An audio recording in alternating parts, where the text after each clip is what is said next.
2011년 태풍 무이파, 2012년 태풍 볼라벤, 10m가 넘는 집채만한 파도가 몰아치면서 방파제가 처참하게 부서졌습니다. 과거도 방파제는 지금도 위태롭습니다. 이렇게 수십 개가 넘는 100톤짜리 블럭이 벽을 겨우 지탱하고 있는 상황입니다.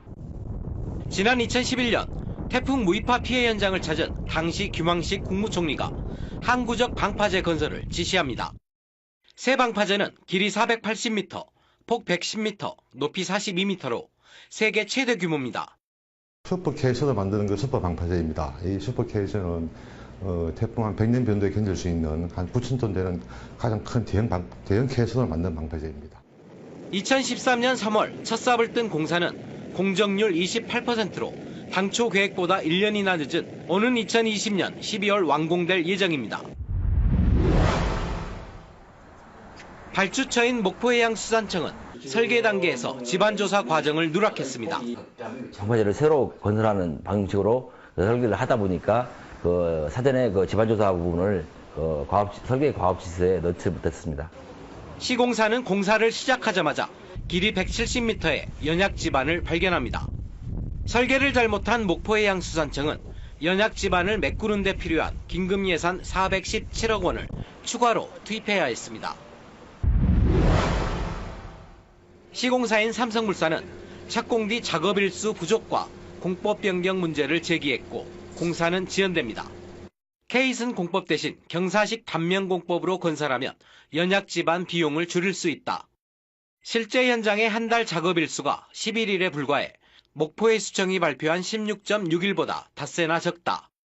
기상 조건이 나쁜 가고도의 특성상 작업 일수 차이로 공사가 길어지면 비용도 그만큼 늘어나게 됩니다. 3개년 동안 해가지고 250억 정도를 받았습니다, 돈을. 발생시킨 돈은 지금 500억이 넘습니다.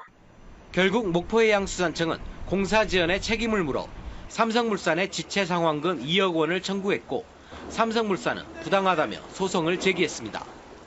제가 볼 때는 지금 지난 한 2년 정도 쪽에는 초창기 때는 조금 열심히 일을 좀 덜 한 걸로 제가 좀 생각이 들고요.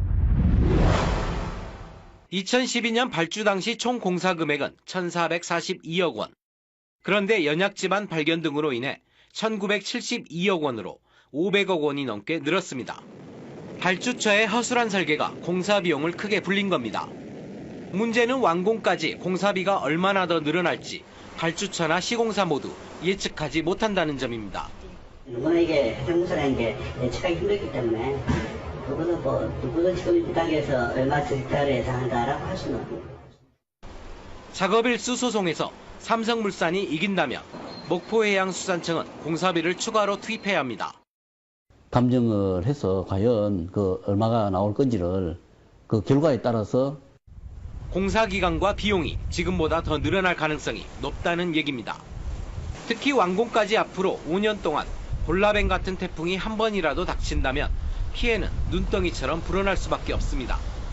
시공사는 적자를 피하기 어렵다는 입장이고 발주처 또한 뾰족한 대책이 없습니다.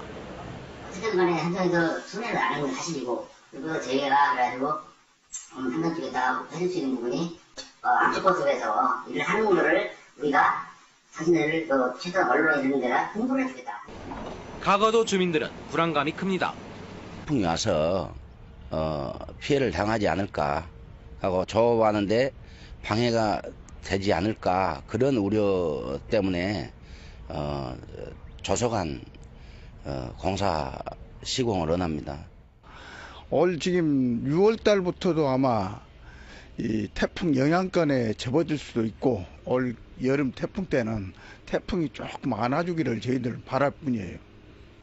시공사와 발주처 간의 법적 분쟁, 잦은 설계 변경과 공사비 증액, 슈퍼태풍에 대비한 슈퍼방파제가 부실 시공이 되지 않을까 우려되고 있습니다.